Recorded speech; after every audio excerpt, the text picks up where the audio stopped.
नमस्ते बच्चों।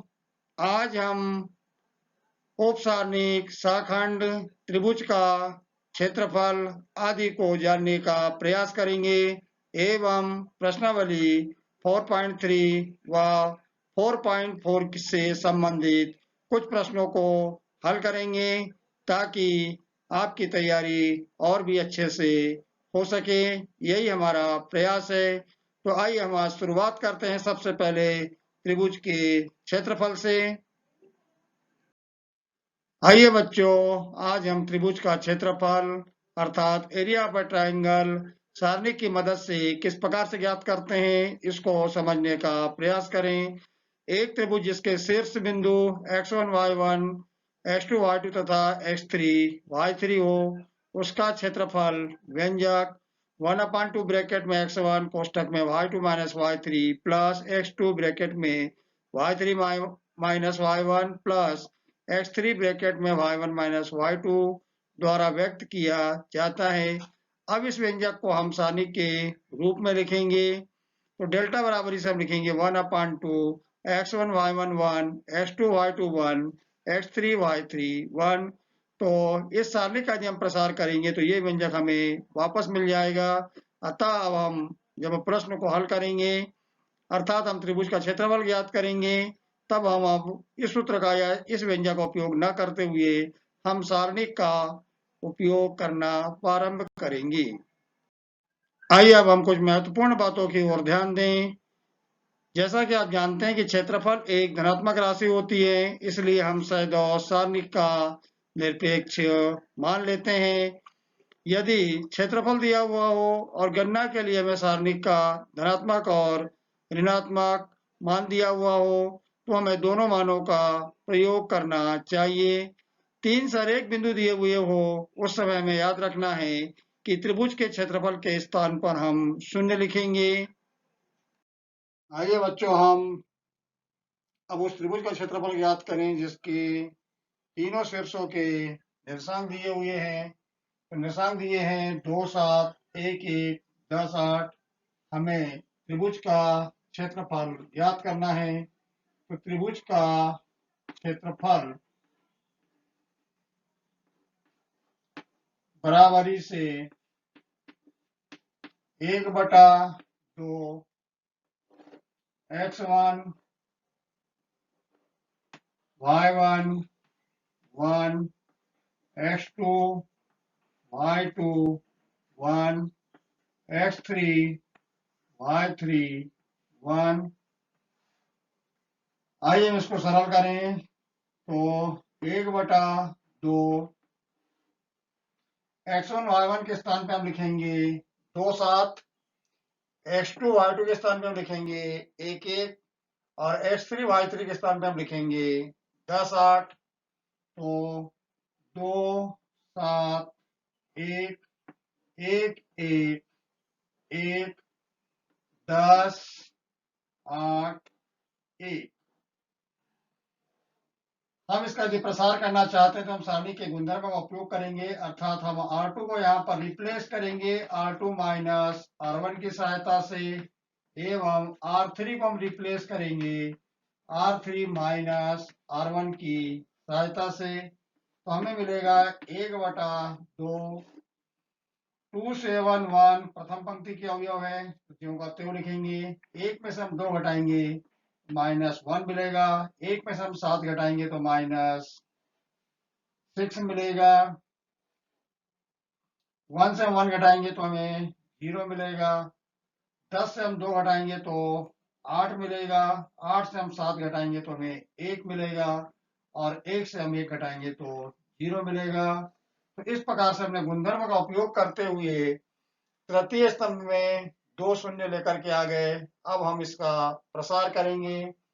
तो प्रसार करने के लिए 1/2 1 के लिए जब हम चलेंगे तो 1 का प्रसार करने के लिए आपको याद रखना है कि 1 जिस पंक्ति में और जिस स्तंभ में है उसके अवयवों को छोड़ करके जो हमें द्वितीय कोटि की सारणिक मिलेगी उसका हम प्रसार करेंगे, अर्थात -1 -6 8 1।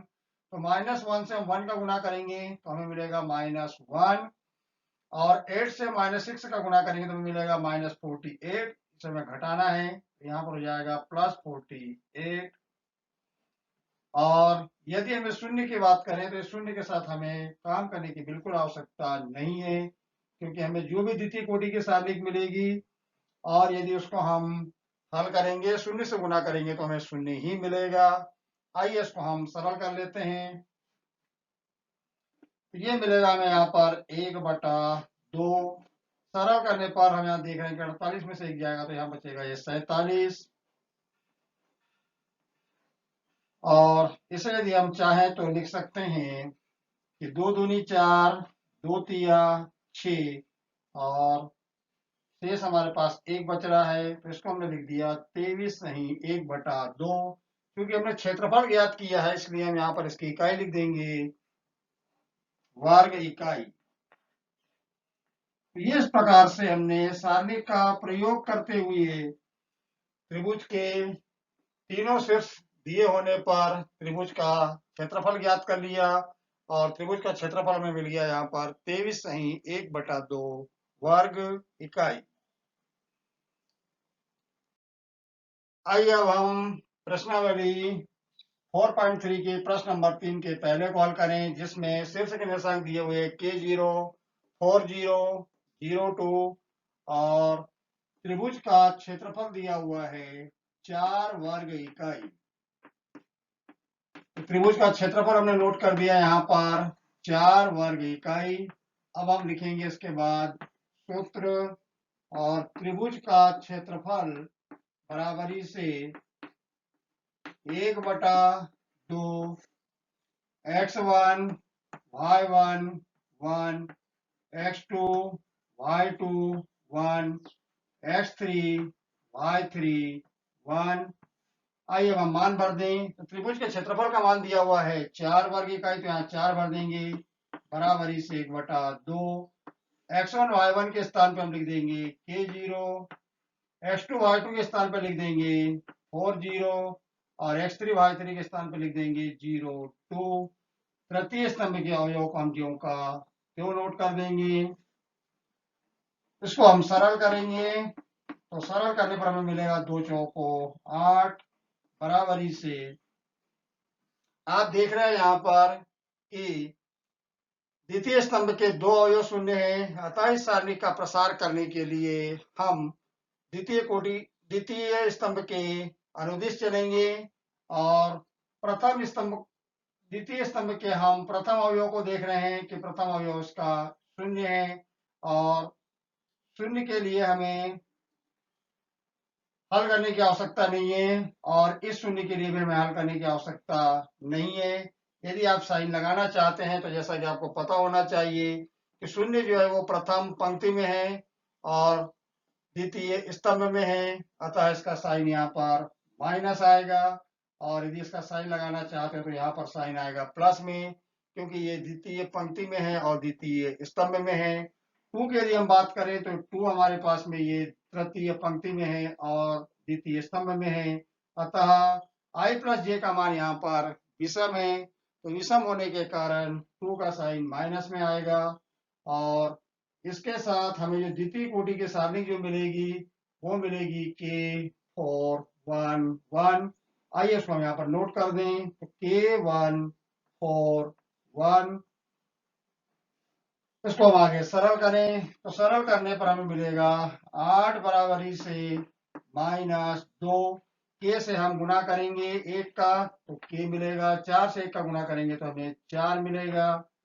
आगे इसको हम सरल करने के लिए 8 में -2 को भाग दे देंगे तो K -4 और इसको सरल करेंगे तो मिलेगा हमें -4 बराबरी से K -4।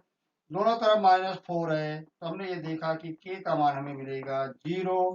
तो इस प्रकार से हमने प्रश्न में दी गई शर्त के आधार पर K का मान ज्ञात कर लिया। हमें दिया हुआ था त्रिभुज का क्षेत्रफल 4 वर्ग इकाई और तीनों शीर्षों के निर्देशांक दिए हुए थे, जिसमें से यहाँ पर x निर्देशांक का मान K था, उस मान को हमें ज्ञात करना था, तो K का मान हमने यहाँ पर ज्ञात कर लिया 0। तो इस प्रश्न की सहायता से आपने ये सीखा कि यदि त्रिभुज का क्षेत्रफल दिया हुआ है और किसी एक शीर्ष के किसी एक निर्देशांक को k या अचर राशि के रूप में लिखा हुआ है, तो उसका मान हम कैसे ज्ञात करते हैं, ये इस प्रश्न में आपने सीखने का प्रयास किया। आइए अब हम उप सारणिक जिसे हम माइनर कहते हैं और शाखंड जिसे हम कोफैक्टर कहते हैं को समझने का प्रयास करें। तो हम उप सारणिकों और शाखंडों का प्रयोग करके सारणिकों के प्रसरण का विस्तृत रूप लिखना सीखेंगे। हमारे पास सारणिक के उप सारणिक की परिभाषा है कि सारणिक के अवयव aij का उप सारणिक भी एक सारणिक होता है जो आईवी पंक्ति और जेवा स्तंभ जिसमें अवयव aij स्थित है को हटाने से प्राप्त होता है। अवयव aij के उप सारणिक को हम mij के द्वारा व्यक्त करते हैं। एम हमने इसलिए लिया है कि उपसारणिक को हम कहेंगे माइनर, और माइनर का हमने यहाँ पर प्रारंभिक अक्षर एम ले लिया है। और आपको यहाँ पर ये याद रखना है कि यदि हमारे पास में तृतीय कोटि की सारणिक है तो उसकी उप सारणिक हमें द्वितीय कोटि की मिलेगी। अर्थात हम ये कह सकते हैं कि n क्रम के सारणिक के अवयव का उप सारणिक n माइनस क्रम का सारणिक होता है। ये मैंने अभी आपको बताया कि यदि आपके पास कोई सारणिक दी हुई है जिसकी कोटि 3 है, तो जो उप सारणिक बनेगी उसकी कोटि निश्चित रूप से 3 माइनस 1 अर्थात वह उप सारणिक 2 कोटि की होगी। आइए अब हम शाखंड की परिभाषा को समझने का प्रयास करें। तो सारणिक के एक अवयव aij का शाखंड जिसे हम aij द्वारा व्यक्त करते हैं, जहां aij का मान होगा -1 to the power i plus j mij के द्वारा हम परिभाषित करते हैं, जहां aij का उप सारणिक mij है। तो यहाँ पर आपको याद रखना है कि यदि आपने किसी प्रविष्टि की उप सारणी ज्ञात कर ली है और यदि आप उसका शाखंड ज्ञात करना चाहते हैं, तो शाखंड बराबरी से आप याद रखेंगे -1 to the power i plus j और उसके बाद आप लिख देंगे उप सारणी को। तो हमें उस प्रविष्टि की या उस अवयव का हमें शाखंड प्राप्त हो जाएगा और शाखंड को हम हमेशा a के द्वारा डिनोट करते हैं। उप सारणी को हमेशा हम m के द्वारा डिनोट करेंगे। आइए अब हम प्रविष्टि अर्थात अवयवों की उप सारणी को समझने का प्रयास करें। ये हमारे पास एक सारणिक है। मान लीजिए हमें a11 की उप सारणी ज्ञात करना है, तो उप सारणी बनेगी a22, a23, a32, a33 से बनेगी। ये आप देख रहे हैं यहाँ पर कि हम a22, a23, a32, a33 को हम कहेंगे कि a11 की उप सारणिक है। इसी प्रकार से आप देख रहे हैं कि यदि हमें a12 की उप सारणिक ज्ञात करना है, तो ये आपको यहाँ पर a12 की उप सारणिक दिखाई दे रही है।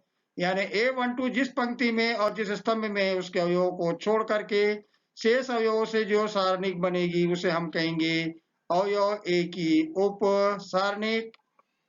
ये हमारे पास में उप सारणिक है अवयव a13 की, और a13 की उप सारणिक को आप देख रहे हैं a21, a22, a31, a32। ये हमारे पास में उप सारणिक है a21 की। तो a21 की उप सारणिक आपने ये देख ली कि a12, a13, a32, a32, a33 से मिलकर के a21 की उप सारणिक बनेगी। अर्थात a21 जिस पंक्ति में और जिस स्तंभ में है उसके अवयवों को छोड़ करके शेष अवयवों से जो हमें द्वितीय कोटि की सारणिक मिलेगी उसे हम a21 का उप सारणिक कहते हैं।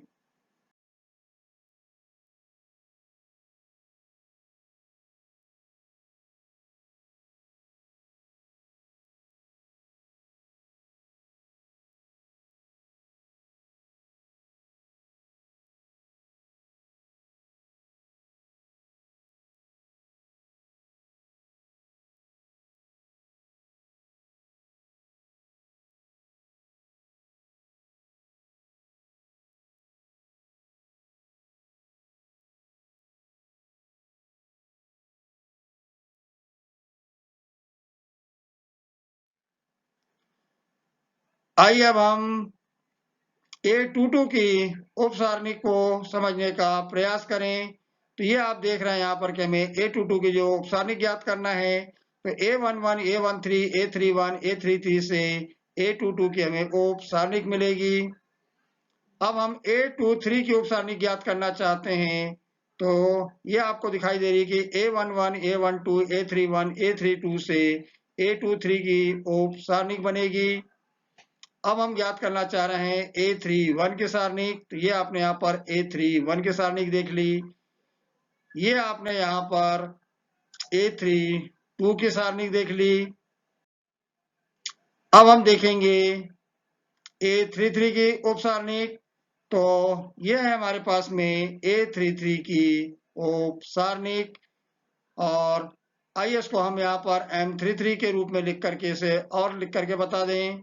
तो A11, A12, A21, A22 से जो सारणिक बनेगी उसे हम कहेंगे कि A33 की उप सारणिक, जिसे हम M33 के द्वारा डिनोट करेंगे।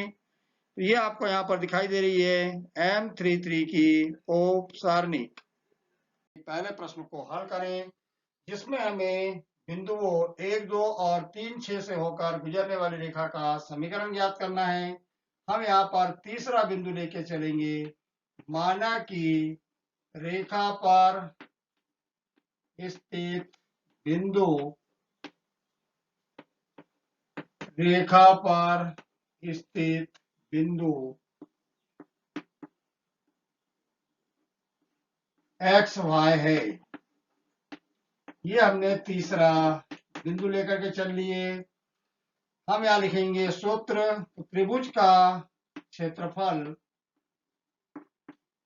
बराबरी से 1/2 x1 y1 1 x2 y2 1 x3 y3 1।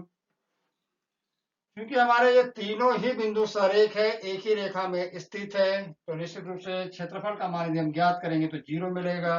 तो 0 बराबरी से 1/2 x1 y1 के स्थान पे हम लिखेंगे 1 2 1, x2 y2 के स्थान पे हम लिखेंगे 3 6 1, हमारा जो का त्यों रहेगा। x3 y3 के स्थान पे हम लिखेंगे x y 1, हमारा जो का त्यों लिखाएगा ये। अब यदि हम यहाँ पर 1/2 को हटाना चाहते हैं तो 1/2 को हम हटा सकते हैं, क्योंकि इसका बाया पक्ष वो 0 है। तो अब हमने यहाँ पर सारणी नोट कर ली 1 2 1 3 6 1 x y 1। अब यदि हम इस सारणी का प्रसार सारणी के गुणधर्मों का उपयोग करते हुए करेंगे तो हमें आसानी हो जाएगी। तो हमें यहाँ पर ये दिखाई दे रहा है कि हम R2 को रिप्लेस कर दें R2 माइनस R1 की सहायता से, एवं R3 को हम रिप्लेस कर दें R3 माइनस R1 की सहायता से। तो आइए इसको हम आगे देखें कि हम किस प्रकार से इसको रिप्लेस कर रहे हैं।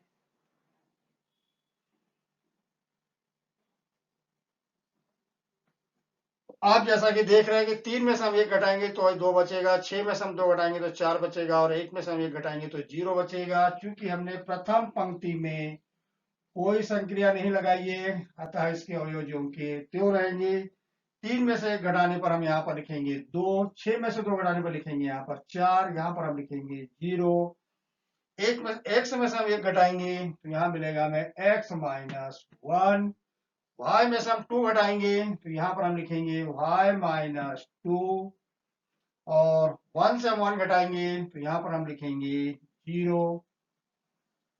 अब हमें दी गई सारणी का प्रसार करने में आसानी हो जाएगी, क्योंकि हमारे तृतीय स्तंभ के 2 अवयव 0 हो चुके हैं। तो आइए हम तृतीय स्तंभ के अनुदिश दी गई सारणी का हम प्रसार करें। तो 1 जिस पंक्ति में है और जिस स्तंभ में है उसके अवयवों को हम छोड़ देंगे, और शेष अवयव हमारे पास में 2 4 x माइनस 1 y माइनस 2। द्वितीय अवयव जो है वो 0 है, और यहाँ पर यदि आप चाहे तो -0 लिख दीजिए, इससे कोई फर्क नहीं पड़ना है, +0 लिख दीजिए। हमने यहाँ पर 0 के साथ में द्वितीय कोटि की सारणिक इसलिए नहीं लिखी है क्योंकि 0 का गुणा करेंगे तो हमें 0 ही मिलेगा। आइए इसको हम सरल करते हैं। तो सरल करने पर 2 का गुणा हो जाएगा y-2 से, और x-1 का गुणा हो जाएगा 4 से। अब इसको हम सरल करेंगे तो 2 का गुणा y से 2y-2 2 जा 4 -4x + 4 बराबरी से 0। -4 से +4 कैंसिल हो जाएगा तो 2y - 4x बराबरी से 0। 4x का हम पक्षांतर कर देंगे -4x का, तो ये हो जाएगा +4x इधर जा करके, और 2 से हम डिवाइड करेंगे तो मिलेगा हमें y बराबरी से 2x। तो ये है हमारे पास में अभिष्ट समीकरण जो दिए गए दो बिंदुओं से होकर के गुजरती है, 1 2 और 3 6 से। तो ये इस प्रकार से हमने दो बिंदुओं से होकर गुजरने वाली रेखा का समीकरण याद कर लिया।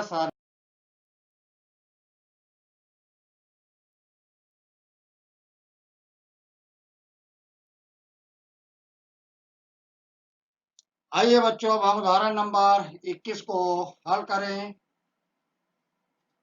उदाहरण 21 में जो सारणिक दी हुई है वह सारणिक दी हुई है A11, A12, A13, A21, A22, A23, A31, A32, A33। हमें इस सारणी के अवयवों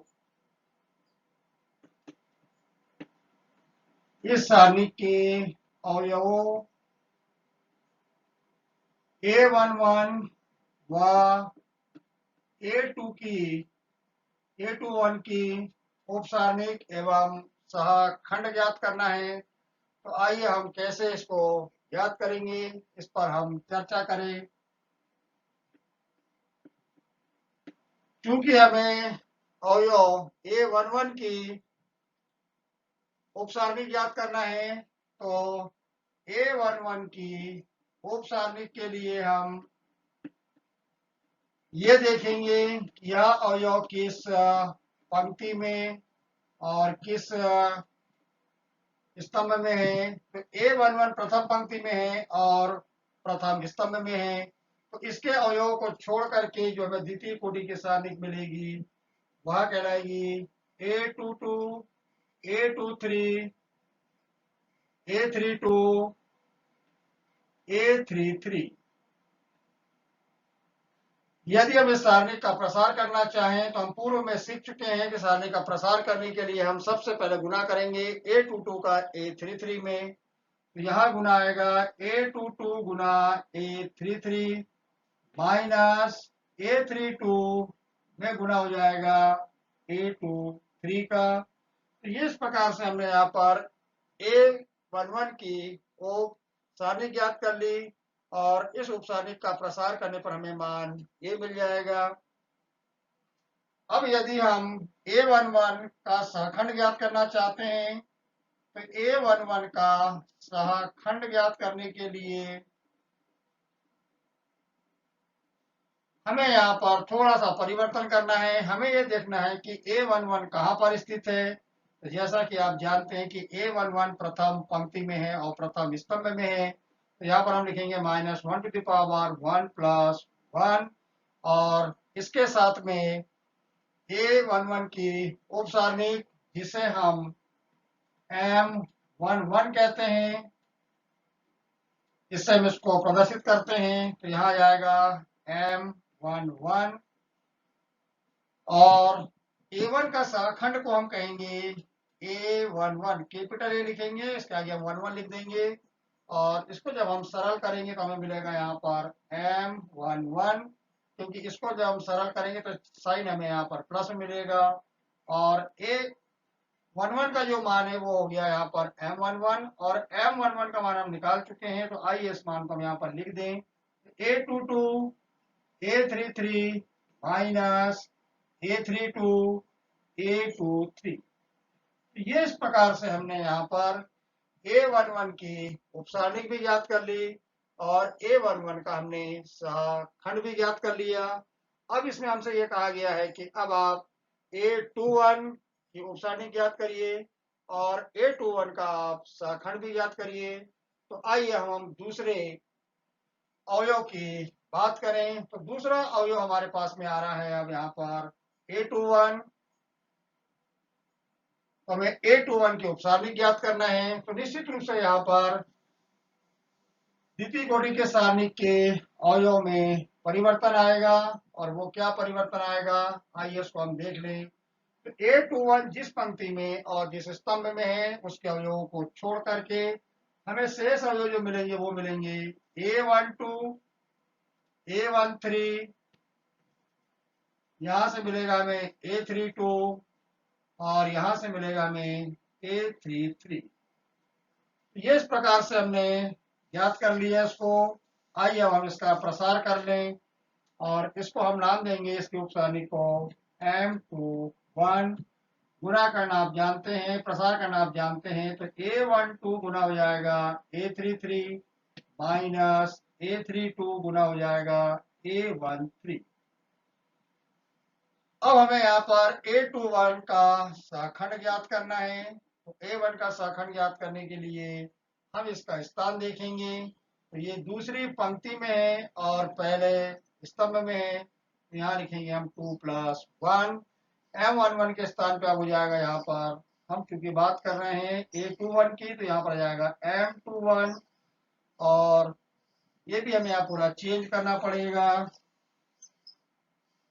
तो A21 के सहखंड को हम दर्शाएंगे A21 के द्वारा और -1 टू द पावर 2 + 1 को यदि हम सरल करेंगे तो हमें साइन मिलेगा यहाँ पर माइनस, ये हो जाएगा M21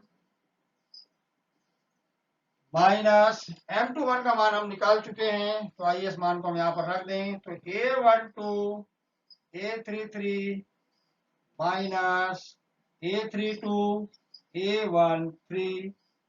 अब हमें केवल यहाँ पर माइनस साइन का गुना करना है तो हमें A21 की प्राप्ति हो जाएगी। तो हम इसे लिखेंगे minus A12 A33 minus A32 A13। ये इस प्रकार से हमने उदाहरण नंबर 21 में हमसे पूछा गया था कि दी गई सारणी के अवयवों A11 व A21 की उपसारणिक ज्ञात करिए और उसका सहखंड ज्ञात करिए। तो दोनों अवयवों के लिए हमने बारी बारी से उपसारणिक और सहखंड का मान ज्ञात कर लिया। तो इस प्रश्न के माध्यम से हमने ये सीखा कि दी गई किसी सारणी के जितने भी प्रविष्टि है, जितने भी अवयव हैं, उनकी उपसारणिक और सहखंड को हम किस प्रकार से ज्ञात कर सकते हैं। मैं ये मान के चलूंगा कि अब आप इस बात को अच्छे से समझ गए होंगे कि आप सारी प्रविष्टि या सारे अवयवों के उपसारणिक और सहखंड बड़े आसानी के साथ ज्ञात कर लेंगे। जैसा कि आपको यहाँ पर विदित होना चाहिए कि यह हमारे पास में तृतीय कोटि के सारणिक है। इसके पास में 9 एलिमेंट है। तो 9 एलिमेंट में से प्रत्येक एलिमेंट की उपसारणिक बनेगी और प्रत्येक के लिए हमें सहखंड मिलेगा। तो इस प्रश्न के माध्यम से हम किसी भी प्रविष्टि या अवयव की उपसारणिक एवं सहखंड को बड़े आसानी के साथ ज्ञात कर सकते हैं। यही हमने इस प्रश्न में सीखने का प्रयास किया। बच्चों नमस्ते एवं धन्यवाद।